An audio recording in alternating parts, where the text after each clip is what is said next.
The Mayo Experience. Mayo Experience. Mayo Experience. Mayo Experience. Experience. Welcome to the Pat Mayo Experience. We're into the wild card round of the playoffs. Picks, preview, cursed money, teasers, and the whole shebang. I want to let everyone know that there have been winners, Geoff Fienberg, of the $20 DK giveaways. They've been credited already. So if your DraftKings handle is Vault 520, Glorious 7, JC Mo Man, Hikes 07, Daddy Dollar 0824, or Mickhead, you already have $20 in your account from week 17 and 16. That's great news. Pardon my ignorance. They're running Millie Makers this weekend? I don't know. I didn't look yet. I actually haven't looked at the football slate yet. I will be doing that before I have the DraftKings show on Thursday. Because it seems like an interesting slate with many of options and easily fadeable situations. I don't think that the slate itself would dictate whether there was a Millie Maker or not. Either there would be one or there's not one. Like the teams in it wouldn't have any influence because it would be decided well in advance. No, I understand that. I'm just saying there's a lot of variance, it seems like, outside of maybe playing Nick Foles. You think Nick Foles is like the guy to play? I'm just saying, your go-to lock play of the week? No, there'd be a lot of like guys that could easily play horribly, like Foles, like a Trubisky, Rivers, Jackson, like difficult matchups. I don't really play DFS football because I'm in fantasy leagues and I'm getting that action and I'm not just going to compete with the model maker. But in the playoffs, I like to make lineups. And this one weekend seems very intriguing with all the options. Well, I gave you the giveaways for the show. I want to let everyone know if they want to get into the giveaway this week. Like the episode, leave your DraftKings handle in the comment section. Tell me which team you think is a lock to win this week. There's very close games. But with the one team on this 4-game wildcard weekend that you think is a lock to move on to the next round, you'll be in a draw, 20 DK bucks. We'll do the show again next week, and we'll give away some winners. We also have a golf show that came out on Monday. I have a DraftKings golf show. My Bachelor preview is all up, so there's a lot of content to consume here. And to update my golf picks, by the way, I released my cheat sheet. It's up on my Facebook page, but from the show on Monday to now, I stuck with Molinari and Bryson. Molinari's down to like 40-1 in some spots. I got him at 25, then 33, but I also added Kuchar at 55 to the list, and a long shot on Kadira. Kadira at 300 with the each way, and I bet him and Ian Poulter top 20. I like the Kuchar ad. I got suckered into that. The Molinari thing, I think people that just as it gotten closer are kind of afraid he hasn't hit a putt since the Ryder Cup, but I don't think that really matters. It can. I mean, he's just such a good wedge player that it just seems crazy that Cam Champ is 20-1 and Francesco Molinari is 40-1. So it just seems like bizarre value in the betting markets right now. But we'll reassess that. Begins. Oh, the other big news, I have a listeners league now. So you'll find out how to enter the Listeners League. It's not just going to be open on the DK lobby. You're going to have to do some work to do it, like listen or watch the shows on Monday and Tuesday for golf for the Sony Open. It's going to be a 3 max enter, $15 per lineup, and a very flat payout structure. So I'll have more of the details on Monday, but that's coming down the pike. The third member of the show is here, the Coin, the champion of the 2018 Against the Spread picks. And in third place in that, the man who beat me and I owe $100 to, it is Tim Undergust. Tim Undergust. That is not my name. I owe you the money. I couldn't stage my comeback. It just seemed like I basically won by the amount that I was leading by when we made the bet. Like we just sort of like treaded water for the rest of the season. We did. I got down by 21 games at one point after we had made the bet. Then I ended up, the final standings were the Coin won after a 6-10 week. Bad week for the Coin. Finished 134 and 111. Geoff, you were 9-7 last week. Finished 130 and 115. Tim, you were 6-10. You finished 127 and 118. And I began, when I made the bet, 12 games down to you against the spread and finished 12 games down to you against the spread. I was 10-6 for the second straight week, 115 and 130 against the spread. Worst year I've ever had against the spread with picks. First time I've ever finished below 500. Bad year. Had a good last quarter of the season, though. I'm feeling good about going into the playoffs. You had a commendable super lock, though. That is true. And that's sort of where, like, I'm meeting my bookie or not meeting my bookie, normally based on my super lock record. That's good for you because you were 11-6, winner of the Super Locks, Geoff, after the Bills covered and that big bet that you put down on them and your teaser exotic with John Rahm. I hit the Detroit Lions plus 8.5. 10-6-1 against as my super lock. Tim lost his because he took the New York Jets, and obviously they lost. 7-9-1 against the spread as his super lock under 500, and Tim's cursed money teasers for the year finish at a very impressive 3-15. Congratulations, Tim. He had 2-1 weekend. Yeah. So it was essentially. Do they normally do that bad? Yes. No, not that bad. How many do you usually like? What's the realistic wins for a season? Last year was the first year he did the teasers, and I think he had 4 wins. Okay. And one of those was in the playoffs. So he's right on pace of where he was last year. He loses himself because he goes down like 0-6, and then he needs to make like 5 or 6 gamers. Yeah, but he starts off with 5 or 6 game teasers. He doesn't. It's not like, oh, here are like 3 games I really like. Let's tease those up and get around even money. No, Tim's very greedy when it comes to this. He needs to get paid like 4-1, 5-1, and loses every time. But overall this year, Tim, because I know you've deemed that you are no longer doing them, did you make or end up down money on bets that you made, like with people in this cast universe? I think I'm down slightly. Yeah, because the $100 win from me is going to help, but he lost $100 or $50 to Paul by betting the worst bet ever. It was the single worst bet I've ever heard. I won the Jordan Leggett versus Vernon Davis bet. That is true. that was only $10 though, because he gave me 10 to 1 I know odds. that. But just like so, I don't know the exact number, but it wasn't as bad as last year. Put it that way. Yeah, last year he got swept across the board. Like I got him. Matt Forte. James O'Shaughnessy ended up with more fantasy points than Jordan Leggett.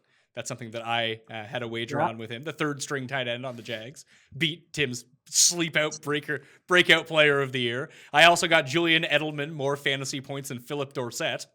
Yeah, he did. Even though Dorsett had a good start too. Edelman played much better this year than I thought. I got to admit I was completely wrong. So anything to get to before we actually get into these games?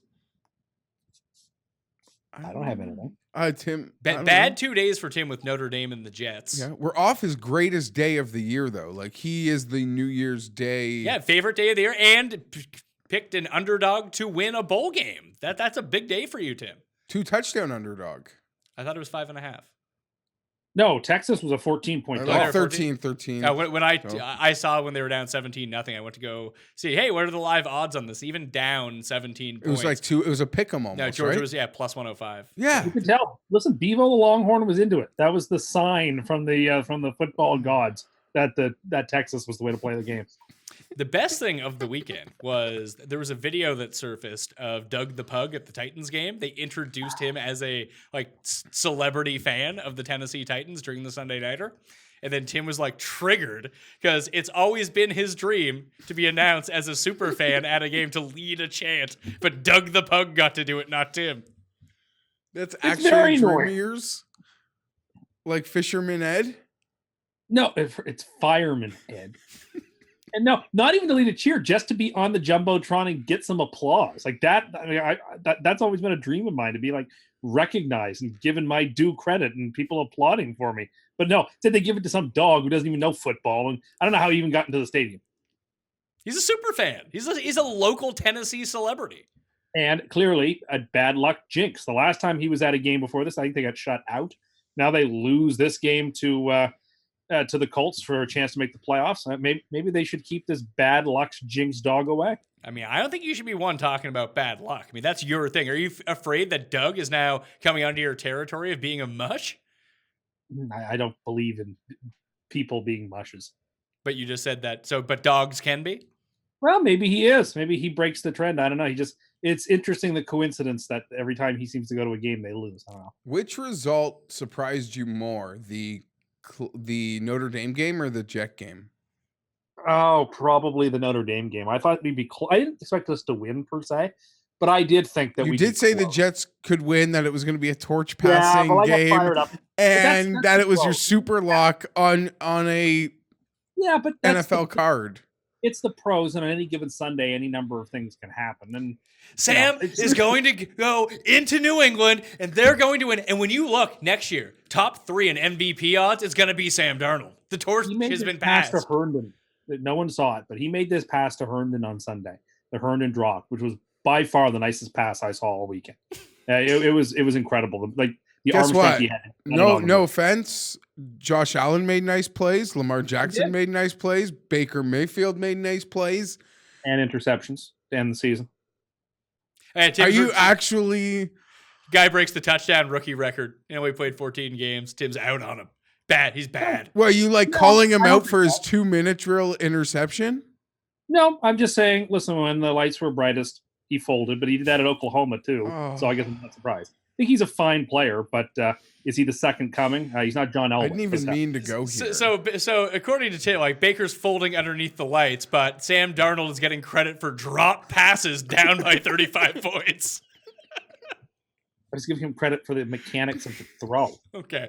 That's a different. That's a category. But that's where you want the credit to be placed, though, on incomplete passes in garbage time. I just said he made a really nice throw. That's all. I just wanted to make that point. But we don't have to talk about these quarterbacks anymore because now we're going to talk about good teams because we're talking about the playoffs. All right, let's get into it then. Houston at Indianapolis to kick off the slate. This opened at 2.5. It is down to -1 Houston. We've seen this game twice already this year. Indy went into Houston and won. Earlier in the season, we thought that the call that ruined the Colts season potentially turned out it didn't. That Frank Reich went for it in overtime. They didn't get it. Houston ended up winning the game. So it's been close. Both actually, the second time it wasn't all that close because Houston kept running the ball down 14 in the fourth quarter for no apparent reason. That decision did ruin things. This game would be in Indianapolis had he punted. Him punting doesn't mean that Houston doesn't win the game. That was going to be a tie. There was barely any time left on the clock. I mean, listen, I'm not one to talk here, considering I finished below 500 in terms of spread picks. But you're no Kreskin here. I don't think you know how the future goes. No, but there was no time left. If he punts it and pins him deep, the chances of him getting a field goal are 5% at best, maybe 10. So if they had just punted, they would have been the division champs. So probably in the end, it didn't work out. That's all. They're in the playoffs. Sure, they're in the playoffs. I think it worked out for the Colts. I could also argue everything that happens after that is... And also the Colts continuously going forward on fourth downs probably led to a lot of their wins instead of just punting like Tim would want and them to their do. loss, like the Jacksonville game. Tim was probably a big fan of when in that bowl game with Washington yesterday when they kept punting for no reason. I loved it. Like when they were punting from their own 37. Got the back door down 2 scores with 4 minutes left. They punted. It's almost one of the worst bad beats of all time. Wasn't it? Well, with the interception that would have gone for 2 points the other way. Oh, yeah. I was celebrating, and they almost housed the 2-point conversion. But what a great... I appreciate the coaching and the effort by the Huskies Unquestionably, to backdoor that game. The best televised sporting event of the calendar year is Rose Bowl, without a doubt.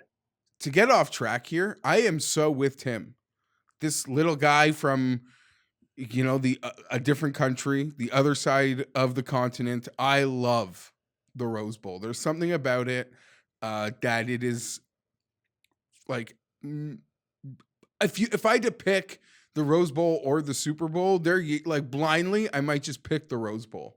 Like a lot of people pick the Masters as the most beautiful thing on TV, but we also know that a lot of what's at the Masters is artificial, right? They dye the lakes, they paint the grass. They don't do that. They don't do that. They do that at the Players Championship. I'm just comparing the Rose Bowl to the other. No, they dye the water at Sawgrass. They do not dye the water. No, they don't. They don't dye it at Augusta. They add in the bird noises at Augusta. It's artificial in the way that the Rose Bowl is not. The Rose Bowl is it's the most beautiful thing. I'm not comparing to the Masters. But it's my favorite football game of the year. Oh no, easily the best 2 football games of the year, the AFC and NFC championship games. That's the best day. That's a great day. I wish it started earlier though, right? That's they start later. 3 and 6, isn't it?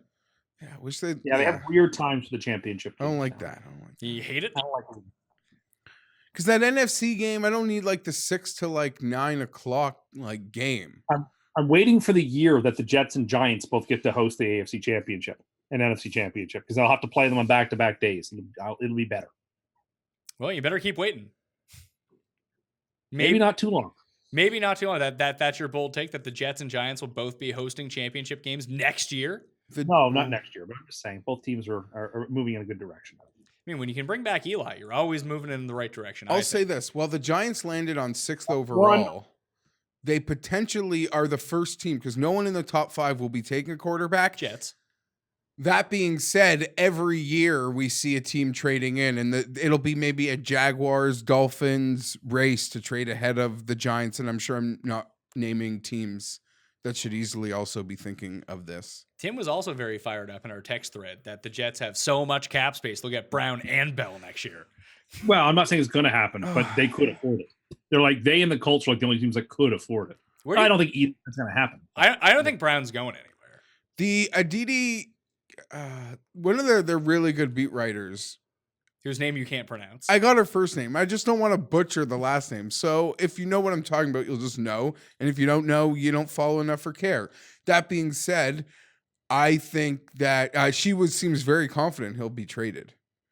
More confident, and so does Ed Bichette of the Pittsburgh Gazette. Which is really strange for these people. I don't know about the salary cap ramifications of Antonio Brown. I know it's $22 million, but I don't know how much of that could be like dead money if it passes a certain date. Like I am no capologist. What's he worth?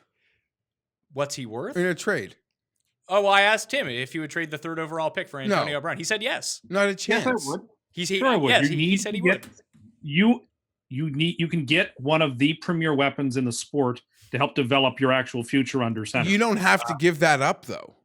I don't think you can. Well, they don't have any seconds, so it's that or nothing. You could make a trade with the Giants, get some draft capital, and do whatever you need. But I honestly think, well, maybe I'm dead wrong. But to me, like the first pick in the 2nd round could get it done. Well, we don't have any 2nd round picks. We gave them all up to move up to get Darnold. And whoever McCagnon takes at 3 will probably not be good because he's not a very good GM. So I think Brown would be better than anyone that they take at 3. But then you got to pay a guy like the old school structure. You do have to pay him a ton of money, but so what? You have a quarterback who's instead of having a guy 5 years who's a star playing under, assuming you hit on the pick. No, that makes sense too. But look, while you have a quarterback cheap, like the Rams have shown it, a lot of teams have shown, like the Bears are showing it, you need to spend money early when you have a QB cheap. Just to have a chance. Yeah, the issue with the difference between the Rams and this situation is Antonio Brown's 31. I get it. I mean, Cooks was young, Woods was young when they went out and got them. No, I appreciate that, but 30 there isn't a 26-year-old or 27-year-old available. Like Rudders Rumfeld say you have to go to war with the army you want, army you have, not the army you want. Like you don't have an option. That's the best guy on the board. The fates of a line in a particular way, you just got to take him and swallow it. I mean, what does McCagnon care? He's not going to have a job in 2 years' time if they don't win, if they don't really turn this thing around in 2 seasons. So he might as well trade that pick away. San Francisco? He liked San Francisco, or he started following their social media accounts today, I saw. That would make a lot of sense. I think that that actually does. The Colts, okay, everyone's talking about like Bell to the Colts. What about Brown to the Colts? That makes sense too. Colts, Niners, Jets, they have money. They are spots where it makes sense. No one wants to play for the Jets. Come on now. The Niners might actually have the draft capital that the Jets don't. Yeah. What do they have, the number 2 pick? That. Yeah. So Arizona, I don't San think Francisco. the Jets, Oakland. And then number 5 is not the Giants. No, Detroit won, so it's not them. All these teams Miami? have quarterbacks. No. Bills? No. Miami had 7 wins this season. Shucks. Tampa, I think Tampa. The Jags? I think Tampa has number 5. Either way. Can you think of any other teams? I remember when you said that none of those coaches get fired, then they all got fired? Yeah, well, I do. Other teams, but I wonder what the cap implications are. But man, oh man, Denver could use a receiver back. But Denver could use a quarterback. Well, yes, but they're probably going to stick with Keenum because you're not going to do any better. There aren't better free agents out there. So what are you going to do? I don't think Antonio Brown and Denver really mix. You need a quarterback to get him the ball for one thing. Or if I'm Arizona, I spend the money because I need to develop Rosen. If I'm Buffalo, I spend the money because I need to develop Allen. Like if I have one of those rookie QBs, or if I'm Cleveland, I don't know what their cap situation is. Although they would never trade him to Cleveland, so I guess we can scratch those off. But the other two, you need to develop that quarterback. You need to give him the most weapons possible to develop him, which is why Philadelphia went out and grabbed Jeffrey last year for Wentz. Like you just got to do it. Those are the types of teams I would key on. I don't see Buffalo being an option. Not even. I mean, I don't know what their draft. I don't know what their cap is, and I don't. But if they have, Even if they had all the cap in they the have world, lots of cap. They have lots of cap room. There's no way. oh, I don't know. I mean, McCoy went there, and he was a big, huge free agent. So I mean, like, Who? that happened. he wasn't a free agent. They traded for McCoy. Well, McCoy. It was a trade. So Trade. like, the only guy they ever got to sign there was Mario Williams. And they offered him way too much money. Then he was good for 1 year. well, what are you gonna do? All right, let's reset on this game. Indy at Houston. Okay. Houston, 1 point favorites at home. Game total is 48. It went under this number the first time around, went over the number the second time around because Houston became a strictly run-first team. And they decided, like I mentioned before, to do that in the second half against the Colts in Houston last time around a few weeks ago. It made no sense, but they just decided that this is what we're going to do. We're going to establish the run, although we're down by 2 touchdowns and there's time running out, so we'll milk the clock even more. It feels like everyone in the world is going to be on Indy because I want to be on Indy in this spot too. But Tim, who do you think has a better chance of? I guess if Indy wins, they'd have to play Kansas City, which I think is kind of not terrifying for Kansas City, but it's not a great opponent for Kansas City at the same time either because it's a team that could keep up with them on the scoreboard. And the Colts have beaten the Chiefs multiple times in recent history in the playoffs. So just like hasn't like everyone beat the Chiefs in recent history in the it's sort of playoffs? It's sort of like the way the Ravens are scar tissue for the Patriots. The Colts are for the Chiefs. Anyways, I like the Texans here. I think they're the better team, top to bottom. You like Houston? Yeah, I do. Better quarterback, not better quarterback, but as in the realm of similar quarterback. I think they're pretty close. Better defense. I don't know if they have a better overall defense. They have a better run defense, but I don't know if the overall defense is that much better. Like they have a better pass rush, sure, but their actual pass defense is quite bad. Their special teams is better by the numbers. Like all the little advantages are Houston's way. Plus they're home. Vegas is telling you that the Colts are a better team. I don't know. I think they're pretty close. I think this probably should be a 3-point game. I like the Texans to win the game. I think the Texans get it done. I'm going to take Indy. I don't have the highest amount of confidence in it, and I feel like I'm on the very public side of this game, which I don't love. But Ryan Kelly's practicing. He's going to play. T.Y. Hilton's not practicing, but he's probably going to end up playing in this spot. Yeah. If it comes down to it, like I think you're quite accurate with saying like Watson and Luck have been very comparable all season long. Like Deshaun Watson's had an underrated, really good season for all the hype that Luck is getting. Yep. A lot of which turns from, he didn't play last year, and there was a point of the season where people were doubting his arm strength because someone else came in to throw a Hail Mary at the end of the game. Turns out Luck was fine all along and that he's been great, but Watson's been equally as good. He's actually been better in December by the numbers than Andrew Luck has. I just think about coaching in this game. When pressed to it, is Bill O'Brien going to make the right decision? My guess would be no. No, he will never, not. ever trust Bill O'Brien. He is the worst coach remaining in the playoffs. He's power ranked, the worst He's the coach worst. remaining. Oh yeah, we'll do that right after we finish up this game. We'll power rank the coaches left in the playoffs. That's a fun little bit we can do. But he's my last one. He's last. He's last for me too. Like he's DFL. There's a gap and it's DFL. So if this is a situation where it's a 1-point game by the spread, and you think this comes down to a field goal game, give me the guy who's going to make the better decision in the end. The guy who's going to play to win and go for it. Like, I know they didn't get the 4th down the first time around, but that's the guy I want coaching my team when you're trying to win a game in the playoffs. I'll take Frank Reich. I think that's the biggest difference in this game. Yeah. So I'll take Indy. Indy is actually probably my favorite game of the week. This game? It's my favorite side of the week because I feel, I'd be biased to call the Chargers. I made the mistake. I made the Chargers like a super lock once this year. It didn't go well. It was week 1, and I've never done that since. Indy's my favorite side of the week. I think they just match up incredibly well against the Texans. The Texans are able to bully teams with bad O-lines and inexperienced quarterbacks. You look at the games that they bullied teams and beat them down. There were those types of games. The speed of the playmakers on Indy, I think, can be a problem for the corners. The Texans, while Bill O'Brien's the worst coach left in the playoffs, they have the worst offensive line in the playoffs. There'll be at least 4 to 6 sacks by Indy, which I think will be the difference in this game. That's a bet to look at for this game, too, total sacks. I know I'm curious to see what the actual numbers, because Luck doesn't get dropped as much. if at all. That, all of that though makes you. The thing I do like about Houston, it's one thing, is Deshaun Watson, maybe him and Vince Young were the two best college big game quarterbacks I ever saw. Ever. Big games at the collegiate level. So him playing outstanding, carrying that team, making the miraculous plays that will require them to win big postseason games. We even saw it 2 weeks ago in Philly when they were 3rd and 11 twice, 2 times in a row on the same drive. He was just shaking people off and keeping his eyes downfield and just finding Hopkins. I worry about the lack of weapons. Honestly, it looks like Kiki's going to play, which helps. But it's Kiki, DeAndre Hopkins, and Deshaun Watson. And there's a great run defense and underrated. The unit as a whole has been underrated because it's so sort of what the Colts or the Texans? The Colts, the run stopping unit. It's all Leonard.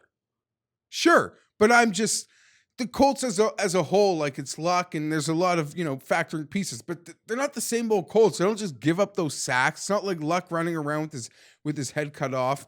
That pick they made of, is it your boy Tim in the first round, that offensive lineman? Oh yeah, Quentin. He's fantastic. I mean, he won't lose these big one-on-one matchups against those blue chippers on Houston. I like Indy. It's hard to love these 1-point games. They're kind of all coin flips. Speaking of coin flip, the coin is taking Houston in this game. Let me highlight the one thing that scares me the most, and is that we've seen it several times this year, 6 of the last 8 weeks.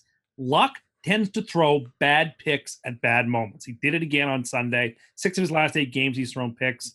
Against the Patriots and Jets, he threw multiple picks in games they lost. Luck, he had 15 interceptions this year. Yeah, he had 39 touchdowns, but he turns the ball over more than he should for a quarterback of his caliber. And against the Texans defense, with them pressuring him, I have my concerns that in a big spot, he'll turn the ball over and give the Texans a short field that could kill him. My only reverse to that would be you're right. Luck has not been very careful with the ball, but I do like the aggressiveness in which he's trying to make these throws. I think they lead to more good than bad. And the Texans just aren't a team that's going to capitalize on that. If they get a short field, they'll kick a field goal. That's what they'll do because they love fucking field goals. I compare Luck in terms of what teams are talking about. A lot of this gets said when after a game versus the Chargers, you kind of listen to what the opponents were saying all week. I feel it's much the same with Luck. In that DB room, in that defensive room, they know there will be multiple chances to make those interceptions because Luck will make those plays, much like we see Rivers do it. You got to get your hands on them, and you got to hold them, and you got to keep them. I always thought about this as sort of a mental sort of thing. And you're right. When you're talking about DBs, there's going to be an avenue for you to make a break on a ball and end up with a pick six going the other way.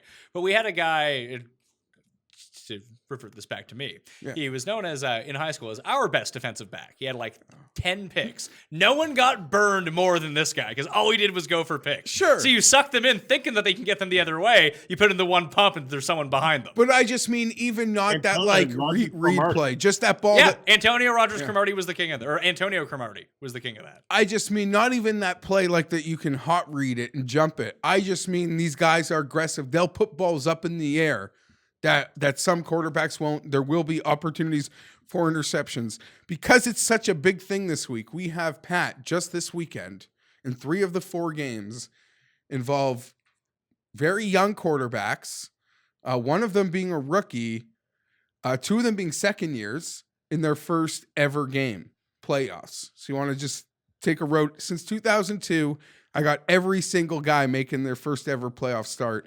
There's a quarterback. You could throw him out for me, but I'll just break it down like this.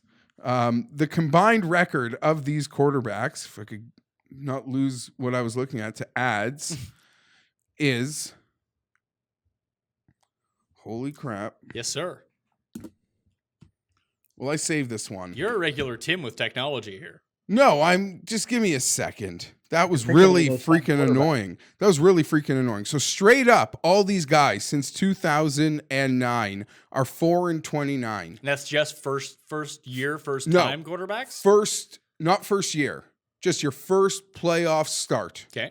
As a quarterback, as long as you're not playing another guy also making his first start. TJ Yates 1-0. Flacco. So 14 and Sanchez. Are you telling me the guys that won them? That's what's coming to your mind? Roethlisberger. Yeah. Roethlisberger, since 2009, it wouldn't be Roethlisberger. 2009, Russell Wilson. Even going back to me versus Tim, Chad Pennington. Yeah, Chad Pennington. No, that wasn't his first playoff game. Chad Pennington's first playoff game was. You're right. 0-2. Sorry, Breeze though. 0-4. That was a loss versus the Jets, but I got them all. An easier way to break it down, because this is where a lot of them come in. All of them are home favorites. As home favorites, they are 4-13 against the spread. Of which were home favorites. 7-10 straight up. That's really bad news for Deshaun Watson. Better news for Trubisky, because they could not cover the spread and still win that game. It's going to be tough for Houston to cover the spread and win. I don't think that's possible. Yeah. I will say, I think CBS chose the wrong game. ESPN got the better AFC game for ratings. I do. I think this is a more exciting game with the two rookie QBs, two exciting quarterbacks, two exciting teams. I just think ESPN got the better AFC What's he game. talking about? I wrote it down wrong. Which one's the Baltimore? Baltimore Chargers is the CBS game. CBS chose that game over Colts Texans. I think they chose the wrong game. I can see that. Oh. I think this is actually the more exciting AFC game in terms of viewership. You and your know-it-all ways made me look stupid on Sunday night. Well, we'll talk about this because I was wrong, but I was right at the same time. Yeah, always. He was on the. Always. You were on the right side. It just didn't always. happen to be out that way. Yeah. Listen, I was here's both the right thing. Okay, and so wrong. can you please describe the situation for us, Jeffrey? Go ahead. All I was, out of the gate Sunday night after that game or leading into what was the Colts-Titans game, that game really couldn't affect seeding. It just got a team in. So I was waiting, sort of a bated breath on the playoff schedule. I wanted to know where I was being slotted. And Tim, you could tell even through Twitter, his chest was pumped up that he's a know-it-all, that he had all these things planned, that every year CBS and Fox, that the games are always Saturday is usually ESPN and NBC, and Sundays is CBS and Fox, and how CBS and Fox each year rotate early and late. So because it was Bills and Jags last year Sunday or something at 1:00, this year meant CBS is locked into 4:00 on Sunday. I'm really happy about that. I think it's a perfect slot for the Chargers. And in the end, not only are the networks switching days, they're also not living up to his time frame.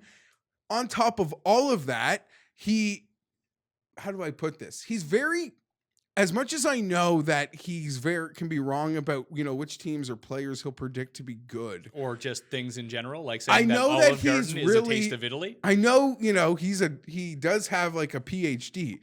So I do believe him when he talks very confidently about the behind the scenes. Oh of, yeah, sports. the same sports calendars. Really? Sure. Or network really? affiliations. When you're talking to him about how TV works, you're talking to the guy that used to leave his TV on because he thought it affected Nielsen ratings. You forgot that part of the equation. Shame on me. So multiple wrong, things but I that he wasn't right. essentially guaranteed he wasn't even right about. No, but I was right that Fox was not going to have the late game on Sunday. I was just wrong that they gave it to NBC, who's never had that slot before on a Sunday. That's all. Yeah, but he was essentially, the TV times are locked in. The networks and where they stand are locked in. Everything else can sort of be floated. I mean, they shake things up this year in a way that I don't think anybody anticipated. And I admit I was wrong. I didn't see that coming either. But I also looked into your claims, and your claims weren't accurate. They rotate early and late each I never year. said they rotated. Because CBS has had the early Sunday game going back 4 or 5 years in a row. That is correct. But I mean, I implied it without saying it, and that was dumb of me. But I did think, and had good reason to think, that Fox would not get the late game on Sunday because they have the primetime game. I just didn't realize they were going to get the primetime game this week and next week. Listen, I get it. never happened. Dallas and Chicago are playing home play. Those are big markets. Those are, the premier games. Are you saying that LA is not a big market? Yeah, Carson. Let's talk about these coaching ranks then. If we agree Bill O'Brien is in last place, he's worst place of the coaches left. Who are the next few guys? Okay, who's the best coach left in the playoffs? It's Bill Belichick, isn't it? I wasn't even thinking about bye teams. I was thinking about the teams on this slate. Okay, so we'll do the 8 on this slate. Okay, that's fair. Is it Pete Carroll? I guess I have to pick. Who? Pete Carroll. Yeah, that's a consensus. Pete Carroll. It could be John Harbaugh. He would be I'll second. take Pete Carroll. Harbaugh second. Yeah. Like if I could pick which one I would want as the coach of the Chargers, I'd rather Carroll. No, I think I'd rather have Harbaugh. You picked the Ravens to go to the Super Bowl. Yeah, so they're still my obviously- Super Bowl pick. I'm clinging to that one for life. The Joe Flacco starting quarterback Ravens you have going I to was the in on Super their Bowl. D. So, yeah, Harbaugh and Carroll, I think, are a cut above. 1-2. 2-1. Then Doug Peterson would be next. No, I think I would take Frank Reich or Matt Nagy over Doug Peterson. No, Peterson's been more. He has the track record, has the Super Bowl, has proved himself. Those I guys don't want have to it. play this game anymore. Why? You can't get. You guys- So, Those guys- okay, so it boils down to this. Who's the second worst coach left in the playoffs? Is it Anthony Lynn or is it your boy, Jason Garrett? I would pick Garrett. I don't know with Anthony Lynn. Neither do He seems like a bad coach, but he's been okay this year. He's And never they- met a 54-yarder on the road that he does love. that is a fault. That is a painful fault that I hope we don't learn the painful way. But Anthony Lynn, we've sort of responded to almost every challenge that's been in front of us, despite a lot of things working against us. So for this moment in time, yeah, I'm gonna pick Lynn over Garrett. But But I they're don't the know. bottom three that are left. But on Garrett this slate, Garrett right? is far more proven that he's like. Well, by Tim's criteria, I mean, Doug Peterson won a Super Bowl, so he has to be 3. Jason Garrett's Just won a Super Bowl. Yeah, he won it last Just year. won. 2 years And- ago, Dallas finished with the 1 seed, and then they Has lost done in the second and has round. done a masterful coaching job the last 3 weeks to get Foles ready in gear and playing good football. I mean, I think that Frank Bro, Reich it's came more into impressive. this team late and turned around this Colts team. It's pretty impressive. Love it. He was He's having like, a very good I year. wanted the Bills to hire him. We didn't even talk about the Frank Reich in Houston Oh Eh. yeah. playoff history. Does But that game does was in that lean Buffalo. either way? No, I think like he's I Oh, like sorry, Indy. against Houston. that's like me level of analysis. It is. I agree. I don't agree with that. You're bad mouthing your own analysis. Yes, exactly. Only I may dance. So Carroll, Harbaugh, top 2. I mean, what's Anthony Lynn's record? What's Jason Garrett's record over the past 3 years? It's good. It's great. We're not giving him any credit. 21-11. Yeah, Garrett's got too many playoff losses though for my liking. He's getting to the playoffs. Anthony Lynn Sure. couldn't even get to the playoffs last year. They had a chance. No, that's couldn't- fine. couldn't come I through. would still. I don't like Lynn a whole lot either, but I would put him above. He'd be the third worst, and I would put him above Garrett. Does it bother you that Frank Reich's getting so much credit and Anthony Lynn isn't? No, I'm a big Frank Reich guy. He was our offensive coordinator on the McCoy years, I want to say. And Matt Nagy has done a very good job with the Bears. Sure, he has. They've really moved beyond like what we saw the first month from them. And when they could script their 15 plays, they were unstoppable. They've actually turned into a pretty good team. So They are, but they are untested in the playoffs. We'll see how their decision-making skills work in the playoffs. We saw that a couple of years ago with the Panthers. That when Rivera got to the Super Bowl, the moment got too big for him, he made some mistakes. So we'll see. got to the Super Bowl. Yes, he did, but his team blew out his opponents. He didn't really have to make any in-game big decisions. When he got to the Super Bowl, he made some bad decisions. So we'll see when these guys are tested. Maybe they'll pass the flying colors, but maybe they won't. Seattle at Dallas. This is another game that opened at -2.5 for the Cowboys. Is down to -1 for the Cowboys. 1 point favorite at home. 43 is the over/under. There's a lot in this game that suggests Dallas is going to win, at least in my mind. How good is Seattle? What do they want to do on offense? They want to run the ball. Dallas, very good run defense. Seattle, not really particularly good at stopping the run. All Dallas really wants to do is run the ball. And when I look at the defenses, Seattle's is good, but it seems like it's relatively opportunistic. And Dallas has been on sort of the decline after having that big showcase on the Thursday night against the Saints where their defense looked unstoppable. But it is still very good, especially against the run. That I think people are underrating Dallas a lot in this spot. But you could just look at if I'm going to take Frank Reich over Bill O'Brien as sort of a tiebreaker in that game, Pete Carroll over Jason Garrett, that's a big positive. And then you have Russell Wilson versus Dak Prescott. That's a big positive. There's a lot of people simplistically, and no fault of their own. If you put a gun to my head, I would almost have to break the game down because I don't have a strong lean much the same way. Simplistically, I'll take Carroll and Russ over Dak and Garrett. The coin agrees with you. The coin is But taking I'm the not. Seahawks. I think there's more. I think Zeke gets it like 42 He times. should get it. If he gets it 42 times, they're winning the game. And I think it's going to be a really close, low-scoring game. Have you been super impressed by Seattle the last month? Everyone got on their jock about, oh yeah, they're going to be great. They're going to go to the Super Bowl. Look at my odds. Not like they barely beat Arizona. Don't they barely get by San Francisco? They can't go to the Super Bowl because I just can't envision them winning 3 straight road games. I can't envision them going to New Orleans and beating the Saints. I could see them going into LA and beating the Rams. Just 3, yeah, sure, as division rivals. But the big picture premise of them winning 3 straight road games, I'm not really buying into, and I don't love it. I'll be in on the Colts sizably. This is a game I don't know. I mean, I might bet it because it's Saturday night, and I like to think the Colts will have just won. Give me Dallas, but I really don't. I'm not that confident. I don't think I sound very confident. Yeah, I'm very torn on this game as well. Maybe I'll let Tim make a pick here. Tim, you taking Dallas or Seattle? I'm taking Seattle. I do not trust this Dallas team whatsoever. By DVOA, this is pretty decisively the worst team in the playoffs, the Cowboys, 21st overall. So there's quite a sizable difference between them and the Seahawks. I actually think it's a bad line. I think the Seahawks should be a 2.5 point favorite. That's the way I would have it. So I think there's value on the Seahawks money line at the moment because you're not having to eat any juice to take them. I don't trust the coaching. I don't trust Dallas. I think I can easily envision Seattle getting up a quick 10 and Dallas being flustered and being completely out of their rhythm. I think that they're going to have trouble getting to Wilson. Wilson's too elusive. I think for Dallas to win this game, they better run the ball 45 times and Cooper better break one big. I'm dubious that that's going to happen. I would say it's like a 65-35 range of outcomes, and I like the Seahawks here. I think they're the way to play the game. In a coin flip situation, I'll take the home team that you're just asking them to win the game. And a lot of this, like I said, have not been very impressed with the Seahawks. And especially like Tim has been on Minnesota being garbage all year, but a lot of like their big win was that primetime game against the Vikings. Like, is that really that great of a win? It's the Kansas City game too. But they had the Vikings game, the Kansas City game. Like 2 weeks ago, they beat the Chiefs. 2 weeks ago, they beat the Chiefs. Then they struggled against San Francisco and Arizona. And before that, they played a slog game against the Vikings.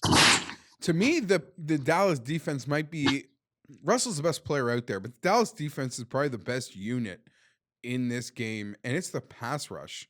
And we've seen that Seattle O-line get beaten down. And I've seen Russell Wilson make great plays before. I think this is what I'm going to like target in this game. Instead of betting Dallas or Seattle, over sacks in this game, Shay, because Dak gets dropped a ton too if they're actually passing. But it's a relentless attack from that Dallas pass rush, and that's I believe in it. And I believe in Dallas's defense's ability to maybe make something happen. I know you pick Dallas to win this game. You need Dak to make a couple huge plays. I'm not saying they have to be like 60-yard touchdowns like Tim is, but they've got to be like the 3rd and 9s because Russell he's gonna. If he's not throwing for them, he's running for them. Yeah, he's gonna make a couple, and you're gonna have to make a couple. The most important player in the game for Dallas. I don't think that's saying much because there's a great more unknown.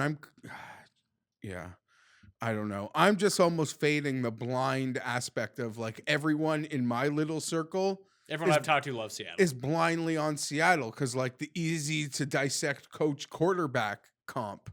Which maybe we're overanalyzing all this. Maybe we should just stick to that. Probably. But Dak Prescott, that performance it was the most meaningless game I've ever seen in my life. Well, no, I think the most meaningless game there was that Week 17 Patriots. Was it Patriots Giants on Sunday night, the year that the Patriots lost in the Super Bowl to the Giants? Sure. It was like 45-35 You're right. or something. That was, yes, being realistic. But yeah, Dak, I don't know. He should be feeling good about himself. The Fox game, I can just close my eyes and just hear Troy Aikman disapprovingly shaking his head as Dak is not living up to his expectations. I can see it at my mind's eye. Aikman to pick up on Tim's point, Aikman does not honey glaze anything he has to say about the Cowboys. Good. He's supremely critical. He's almost the complete opposite of Michael Irvin. Who just gets fired up for the He Cowboys? just runs around like the set, of NFL Network when there's like big Cowboy games. It's the playoffs. It's Russell Wilson. I'd rather have Yeah. him than somebody else. And I can't actually fault that logic. I can't would fault like it to, at but all. I can't. And in a 1-point game, that's pretty much half the line. That's what you do. You're going to the table. You're putting down your money in Vegas or at the computer, and it's like, yeah, give me Russell Wilson. Chargers at Baltimore. This is not the first round matchup I wanted for my mighty Ravens here. Especially because I scare you? a little bit, yeah. I think the Chargers are a really good team. And I would have preferred they played the Texans. I would have preferred they played the Patriots. I would have preferred they played the Colts.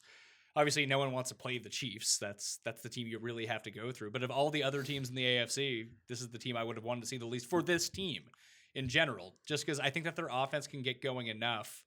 And I know we didn't see it, but the Chargers are a good road team. The Chargers are probably better on the road than they are at home because they have no home. So I'm going to take Baltimore to cover the 3 points. The over-under is 41.5. Lamar worries me a little bit, though, but I think that their style of offense, you brought up all the first-time quarterbacks in the playoffs. Like, they're not going to ask him to win them this game. As long as he just keeps doing what he's doing by running the ball, they can get north-south running, they can get Kenneth Dixon going, and they can play some good D, maybe get Mark Andrews going in, or whatever tight end du jour they decide to complete passes to, that if Lamar Jackson throws the ball more than 23 times in this game, they probably lose. Like, you want them thrown 17 times and running it 15 times. And if they can do that, they'll stick to game plan and they'll win. And they have the far superior special teams, which in the playoffs, never helps the Chargers. It doesn't. But here's the case. Okay. This team is 7-0 in games played outside of Los Angeles County. Every time they've had to board an airplane this year, they have gone on to win the football game. Well, I didn't like the scheduling draw, Pat. Anthony Lynn, as the Chargers head coach, 5-1 against the number, playing East Coast 1 p.m. games. I mentioned QBs making their first playoff start, 14-29, straight up since 2002. That's 4-13 in QBs as home favorites, making their first ever playoff start as 4-13.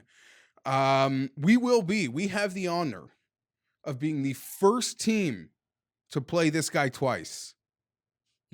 We have the first honor to see what's up. People are watching. They're watching. Everyone else on deck needs to see what's happening when they get to see him again. This matchup has been expected. From what I know, we've been working on this matchup pretty much the day after the Chiefs game. We've been preparing to play these guys, and every day since it seemed the 88% likely playoff matchup in our facilities, they've been trying to prepare for round 2. In round 1, the Chargers held Lamar Jackson to 39 rushing yards. The DVOA 10th ranked rushing defense was the best one he had played this year, and that defense, for the most part, did its job. We were really stagnant that day. The Ravens had a lot to do with it. As a Charger fan who watched every second of every snap, unequivocally, it was our worst performance of the year, and we still had the ball late with a chance to win. Well, in a spot. You had mentioned, though, that the Chargers players after the game talked about the physicality and of Baltimore, and that's not changing. But they won't be caught off guard by it. I'm disappointed that they got caught off guard by it the first time. But you know me, and if you've watched this show all year, those sort of spot situations, the Chargers were in they beat Kansas City off the buzzer on the road in primetime. They were the flavor of the month team. They got waxed. They were not ready for the moment like Baltimore was in that game. They will be significantly more prepared for that moment. I think the return, I'm not even kidding. I've been telling you this with a camera off for 2 weeks. There might be no more important player. Hunter Henry may or may not play. I wasn't talking about Hunter. But Austin Eckler. Sorry. Austin Eckler, because Phillip loves the blood. Like, we live and die by that. When the Chargers were really bad those years under, where you draft high enough to get Bosa, Phillip was when the offensive line was nowhere to be found. I mean, he lived and died by the Sproles, the Woodhead. Now it's Austin. We need that guy to play our best football. He'll be back. Melvin Gordon looks like he's going to play. And again, Hunter Henry could be back for this game, which you would love. Here's the thing. And Stephen A. Smith he has right not, all along. He has not I mean, it was essentially the second day of like spring workout practices that this happened. So he's missed all of camp. He hasn't played a game. If he comes back, there'd certainly be a snap count. But to me, it's a no-brainer. I'm a Hunter Henry truther, which makes it an easier decision. But the floor is being better than Gates. And Gates has done a commendable job in being asked to return late after he was retired. He hasn't been great. He's been fine. Yeah, he's done, almost more than honestly what I expected the day I saw he was coming back. But that's what he's got to do. And I'm seeing Hunter Henry run, and I have no doubt in my mind that his floor is as good as this version of Gates. Sure, and you ask Virgil Green to block, you're good to go. So you think that Eckler is really the key here, even with a banged up Melvin Gordon? I think our ability to get those release passes when they're bringing the house. How's Keenan feeling? Everybody in that game, Phillip, Keenan, Gates, like our good players really were not mentally ready to play the Ravens. Was that the game where Keenan got hurt? No, that was the Chiefs game, and Mike Dubb stepped up. That's right. So I'm excited for this game, and I snicker at the 3. I snicker at it. Yeah, but when they lose by 4 because they've missed 2 extra points. He'll be fine. I just worry that the Chargers have no ability to stop the run up the middle and to cover tight ends, which is the only thing Baltimore does. And the defense is going to be in his face. And if he can get those dump offs to Austin Eckler, and that can alleviate some of the pressure that Baltimore is going to bring, even though the offensive line has been great. The Ravens were in the backfield against the Chiefs. The Ravens were in the backfield against the Chargers. Like, they were pressuring quarterbacks over the last month of the season. It's going to be cold. It's going to be outdoors. I will stick with the Ravens. The coin likes the Chargers like you to cover the 3, or to take the 3 and still cover the number and probably win. I don't know what the coin's motives are here, who he's picking straight up. But, Tim, who do you got? I like the Chargers here. I got to say, I think, as Geoff has mentioned, this team has only lost, hasn't lost outside of Los Angeles County, right? They're playing great.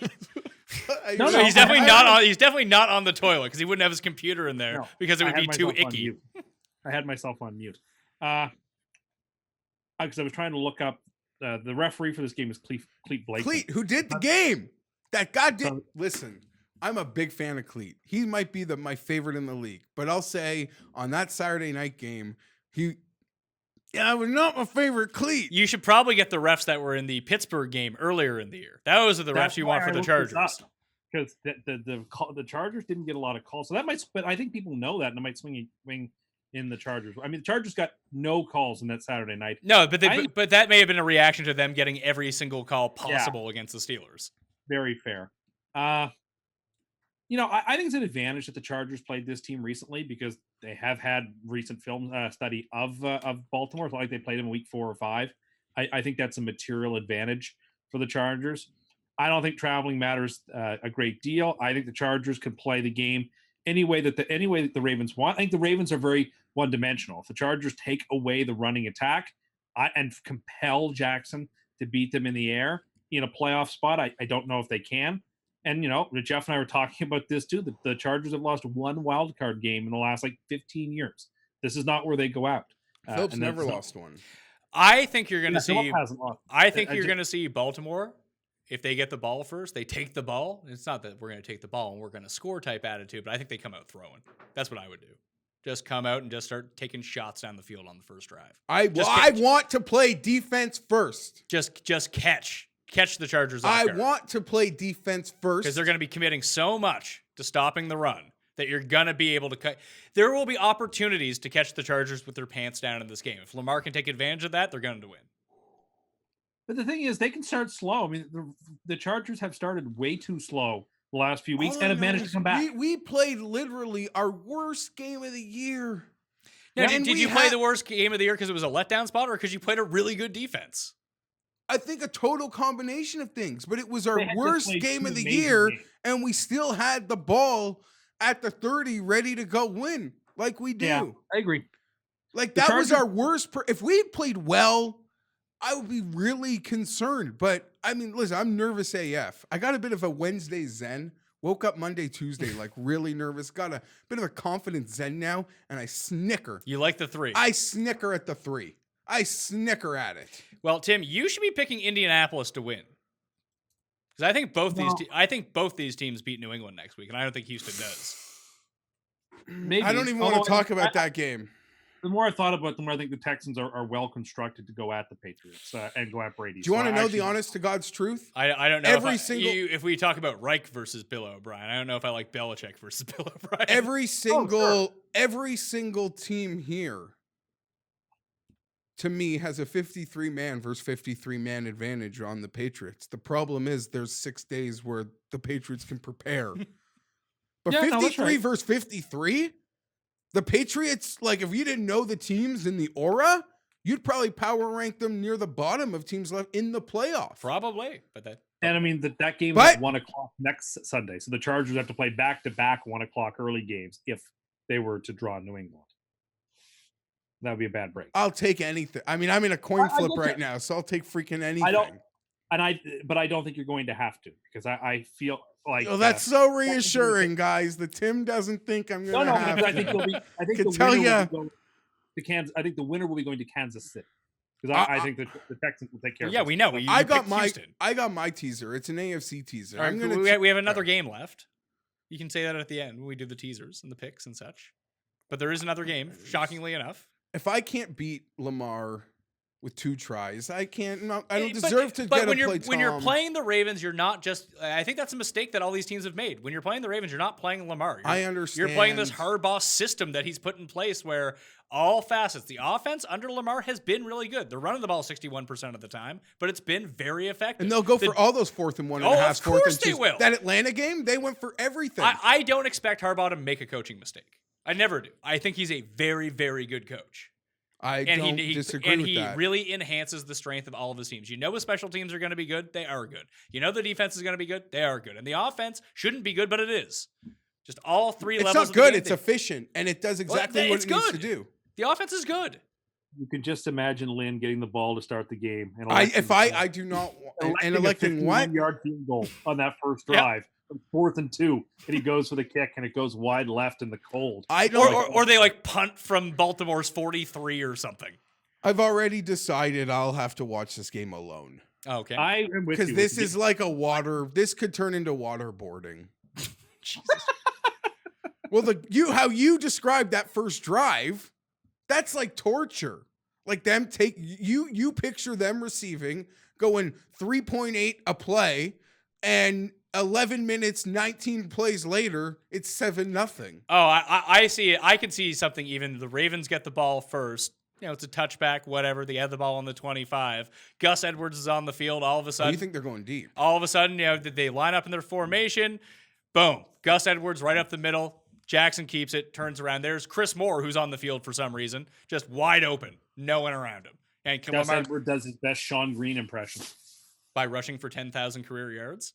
Well, by rushing for like 50-yarders to win a playoff game. We had a fight in the showers after that. Final game. Not me. Of the weekend. You weren't involved in the fight? I wasn't in the locker room. I might, but I'd have been looking for Cromartie also. Leave it at that. Final game. Foles and the Eagles at Trubisky and the Chicago Bears -6. The Bears are favored. This has gone up throughout the course of the week. What? It opened at 5.5. It is now 6. Over under is 41. I don't know what to make of Philly. I got a clue. I'm picking Chicago to cover this game. I think that they win. And one of the big things that we haven't seen, who's Philly played the last 2 weeks? They played Redskins? Washington and they played the Giants, the Texans before that. Now the Texans thing was kind of surprising, but that's a defense that you can take advantage of. And realistically in that game, they were down to Joe Webb, DeAndre Carter, and DeAndre Hopkins as options. And even Lamar Miller Joe Webb, one of those quarterbacks Geoff listed as first-time QBs in the playoffs who lost. That's true. The big advantage, I know Anthony Miller's done, so you're going to get some Kevin White in the game here. I don't trust Trubisky at all. In Philadelphia's run defense has been really good, and if you can start limiting Jordan Howard, it's been effective recently. I don't think they'll have as much ease shutting down Cohen because he can go northwest pretty quickly and be very sneaky, especially in the receiving game. But it's almost like the Lamar Jackson thing. They're going to have guys open downfield because Philly still has no secondary, and they haven't played teams that can take advantage of that yet. And if Trubisky can come out and complete these like 30-yard passes downfield, throw some strikes, he has the arm, he has the guys to get behind them. Allen Robinson is going to be healthy. The sledgehammer, Taylor Gabriel, is going to be healthy. That if they take to the air in this game and can even just run the ball a little bit, I don't see how Philly stops them on D. They're going to need so much pressure to get in his face, and Trubisky can get away from the pressure. He's fast. Yeah.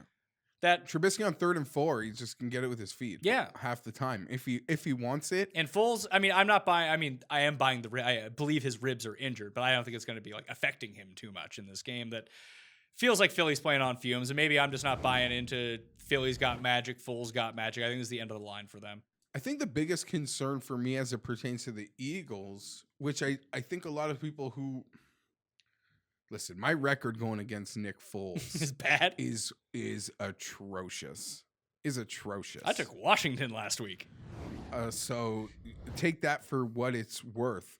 But I think the injuries on the Eagles that have accumulated all year, they don't have the depth that the whole squad had last year at this time. Well, even last year, like they lost Wentz and they went to Foles, obviously. But then didn't they lose Jason Peters and they were playing like a backup left tackle? Yeah. Yeah. And like they were able to overcome it all. I think this game could be close, but the Bears should find a way to be up, which will set up the Bears to cover. Who did Philly play in the playoffs last year? The Vikings in the title game, Atlanta. Minnesota, and on the Patriots. So it's that Minnesota game. Because, I mean, when was the last time Foles played like a really good D? And like the Bears D at home this year has been lights out. It's been awesome. That I think they're just going to struggle here too. I feel like you're going to really like Foles here. No, I like the Bears. Okay, round of Bears? Wow. This is the only game this scary. weekend where I think there is a home field advantage, and it belongs to Chicago.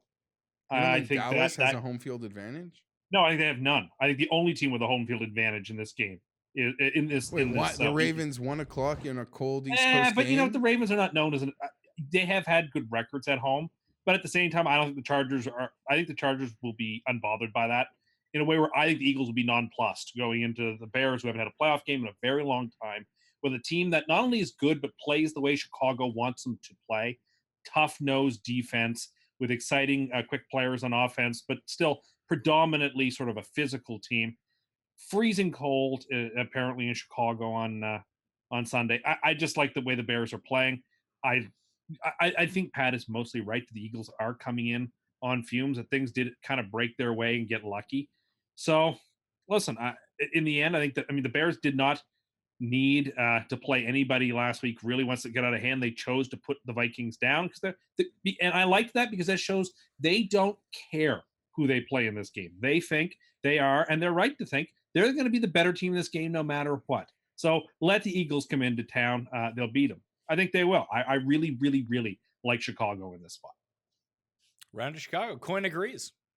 So of all the only first-time playoff participant that I picked against was Deshaun Watson. I'm apparently on Lamar Jackson and Mitch Trubisky. If you told me that 12 weeks ago, I would not have believed you, Geoff. But here we are. Notice the Bears went 12-4 ATS this year. That's an outrageously good clip. The Bears were the best team ATS. You know who the second best team was ATS? Kansas City? It was the Cleveland Browns. Do you know who the best money line team this year was? The Bills. Has to be the Bills. Was. Yeah, They won like 3 big upsets. Yeah. Even that game against the Jets, the first one when they played Matt Barkley. Yeah. They were a huge underdog. Yep. The Bills. Bills, watch out for the pesky Bills next year. Good things are happening in Buffalo. I wouldn't be surprised at all. I would be still. Yeah, pretty good. Well, he's going to take credit for calling the Patriots not to win the division. But then they'll win the division again. But they'll bring in some like a loser to play quarterback and still win the division. But the year that he's not allowed to get credit the year they don't win the division. No, of course not. When you pick against them 13 straight years. I want what's coming to me. He wants to be the fan at the Jets game when they finally beat New England in 2027 to be on the screen. Super fan Tim Endercuss. They'll play his song. He'll start dancing, get the crowd going. Is that what you want? No. Because I can probably I'll talk to Draftkings. I think we can make that happen. That would be a nightmare. I just want to just be on the Jumbotron at a Jets game where I just wave to the fans and I get applause from them. Would you blow them kisses? No, I wouldn't do that. That would be quite an honor. What if Postmaster Ted tried to make out with you on the Jumbotron? You were put on kiss cam. That's not his name. Anyway, you're a fool. So mad. So triggered. No, I'm not triggered. There was a report today, a Matt Nagy quote, that says that Trubisky's been so successful because he's created safe spaces in the backfield for him to throw. Thought that was pretty good. All right. Is that it? Well, I don't know. Just I don't like, we don't do super locks unless you really have a feel. I don't have a feel for any of these games, so I don't have a distinctive super lock. I'll have money on the AFC games. That much I know. I'll probably end up, like I said, I like the over Seattle Dallas total sacks. I don't know what it is. I assume it's 5.5. That seems low. Most games are 5.5. Russell Wilson rushing yard, Trubisky rushing yards over maybe against When we Philly. speak again, will the Jets have a coach? Tim? I don't think so. No.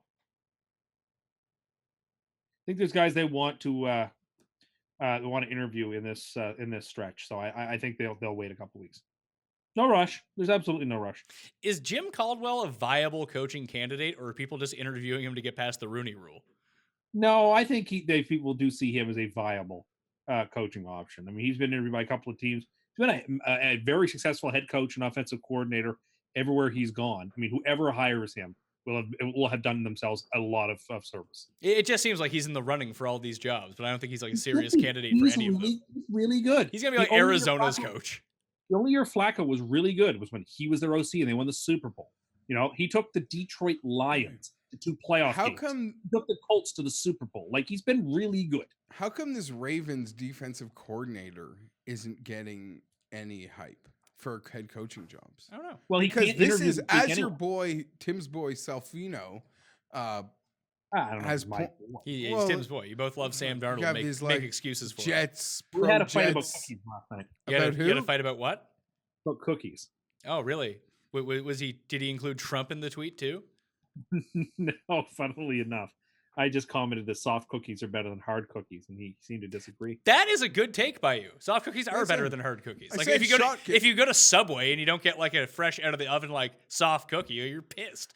I send it back. I said 2019 is off to a strange start. A very normal take. A very solid take and a winning pick. Tim likes his baked goods fresh. Tim, is this your year? You've been talking about how one of these years you're due just to have a bunch of correct picks. But this listen, all my Super Bowl picks are still live. But lots of things are looking pretty good for me. This Ravens D, Salfino pointed out, is the first time, and I couldn't think of anything, that the best defense in the league lacked that blue chip player.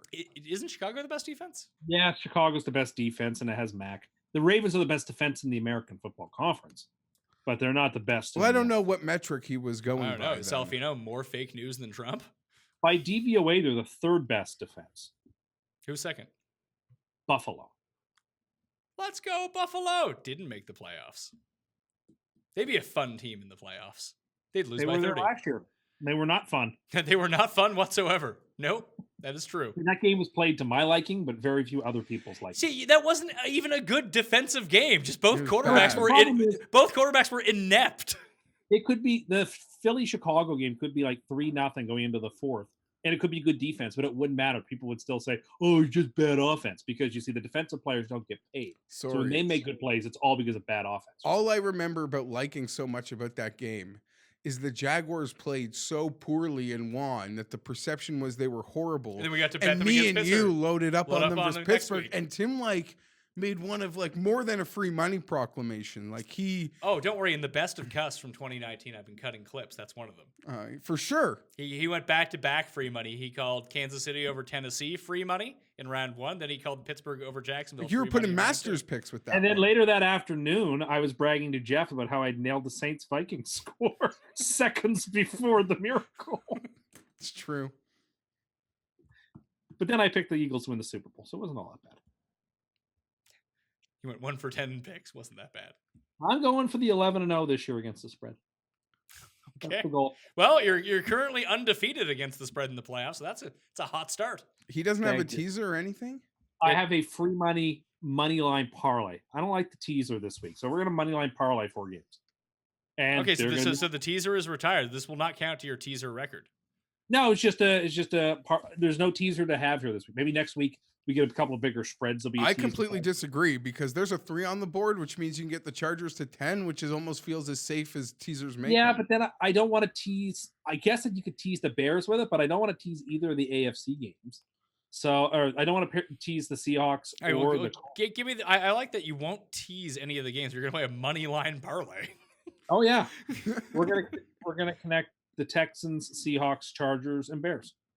Going for the whole pot here. Yeah, pays 6.5. Sorry, pays 10.5 to 1. So it's You are chasing losses so badly with this money line parlay. Why wouldn't you Nah, just but if it lay hits- the? Why wouldn't you just lay the singles? Nah, if I can hit this week and I can hit next week at this rate, I can get all out of the hole. Why wouldn't you take the Say it. take the field goal with the Chargers? No, I'm gonna take the money line because I can get them at plus 130 that way.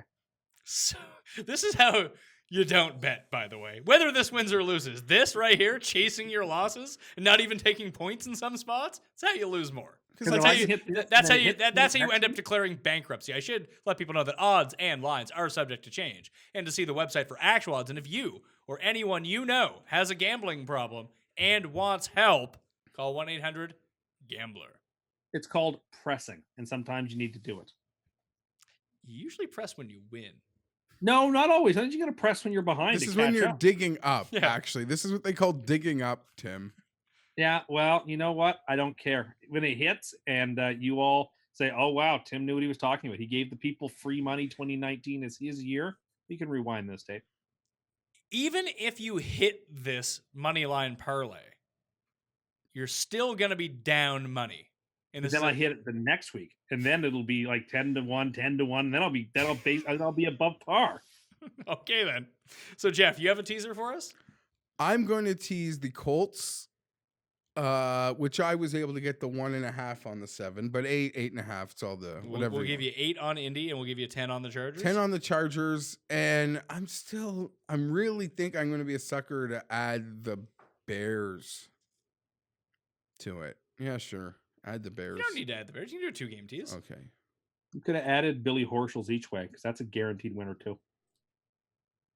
How can you add the each way to this? Do you even know how each ways work? You don't, do you? Please explain the each way. Can't you connect the each way to it?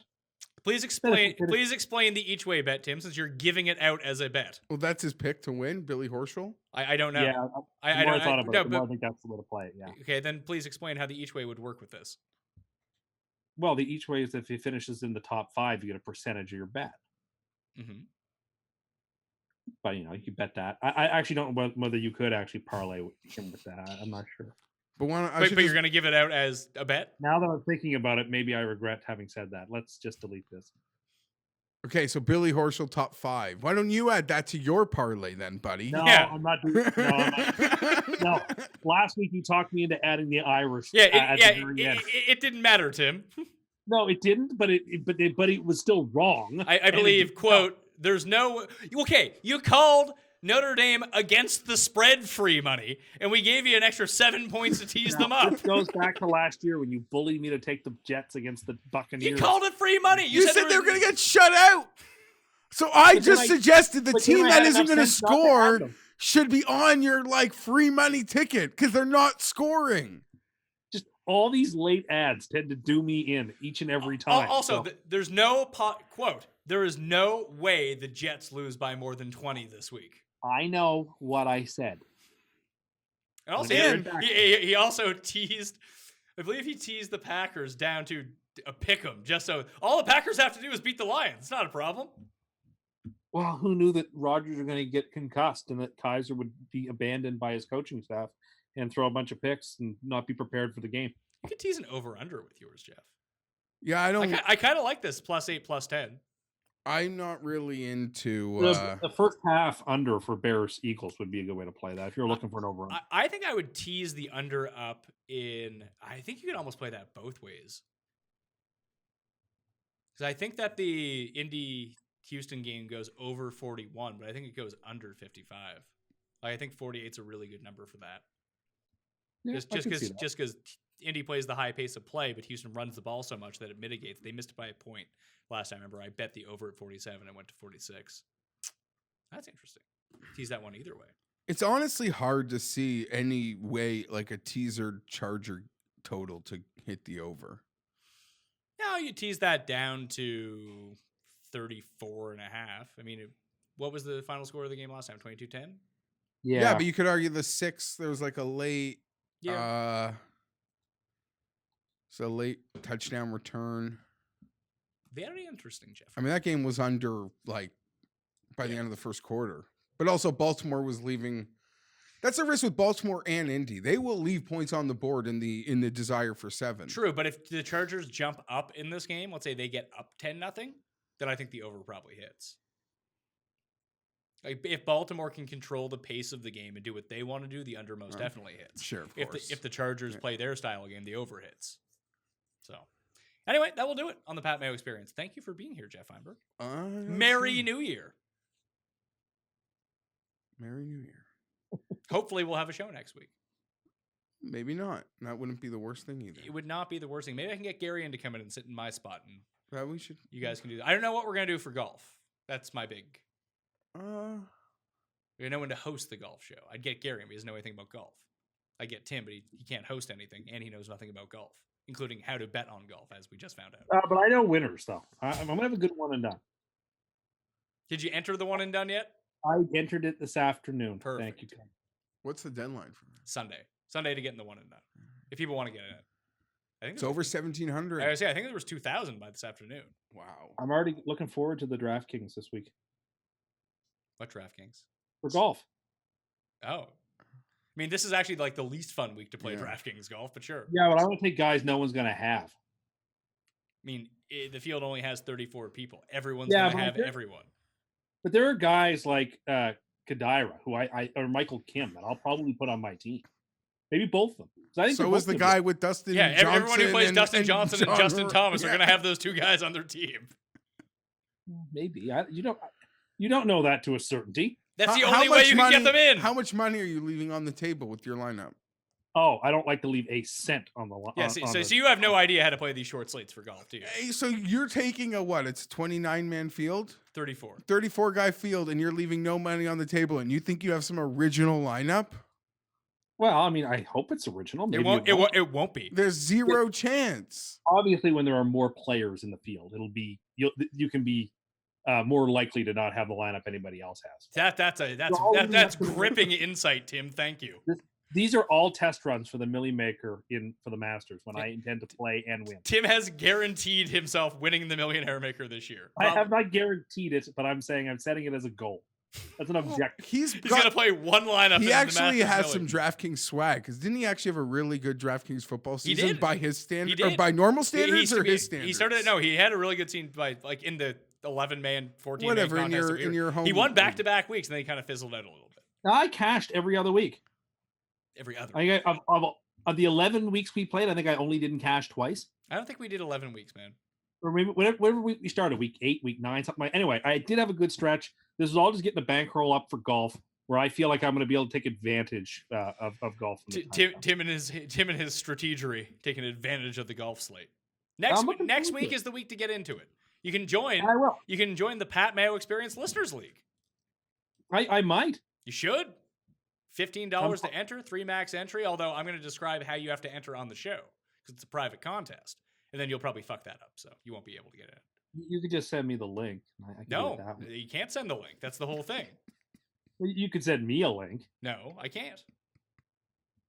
What? I don't know how to do those things. We'd like to thank the Coin for being here. Season-long champion. Long live the Coin. Honestly, he's so lucky he doesn't have to watch the games. Makes picking... Well, it's such an advantage. So yes, the Coin. It doesn't have a Twitter account, but L Coin would be nice if someone wants to create one for the Coin, or L Coin as he is known in Latin America. I would also like to thank Timandagust. Timandagust. That is not my name. For being here. With your free money line parlays for every game on the slate. Yeah, well, there's a bunch of these to win a major parlays I could add to. Anyway, we'll talk about that later. Thank you. to win a major parlays. Tim's probably going to bet Cam Champ for Augusta, although he's not in the field. No. I think he's going to win the British Open. That's where I'm picking him. I don't know whether he's trolling with like that. No, He- that's what I'm He's never seen him play. That's the whole thing. I did see him play at your place, and he was mesmerizing. Yeah, he like melted down as soon as Steve started watching.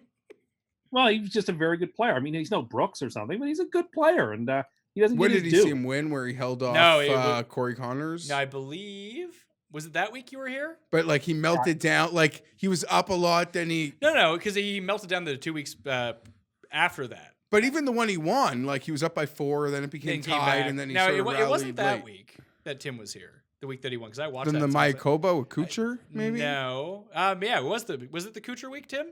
When Paul and I won the Kuchar bet It at the was the bar? week you had a bunch of money on the winner, and Yeah, it was it was the Kuchar Kuchar, because we were OHL. watching, and he called Lee Westwood to win in Europe. Yeah. Oh, well, Yes, yeah. and I did call this when I was on a heater. I'll do it on the Pat Mayo Experience. You want the cheat sheet for this show? Go to my Facebook page, facebook.com/thepme. The golf cheat sheet is up there too. And golf doesn't start till 3 p.m. Eastern time on Thursday, so there's still time to go absorb all of the golf information that is out there. I have a piece up on Golf Digest as well as DK Playbook. Golf is back, so I'm everywhere once again. And Geoff and I did a bunch of season previews that you can go find as well. Plus the Bachelor preview. It's a lot of fun. Docking came in studio. And for fans of the show who remember Docking, she's in twice a year now. We do the Bachelor breakdowns. Always a laugh. Anyway, I'm Pat Mayo. Thank you for watching. I'll see you next time. Pat Mayo Experience! Experience!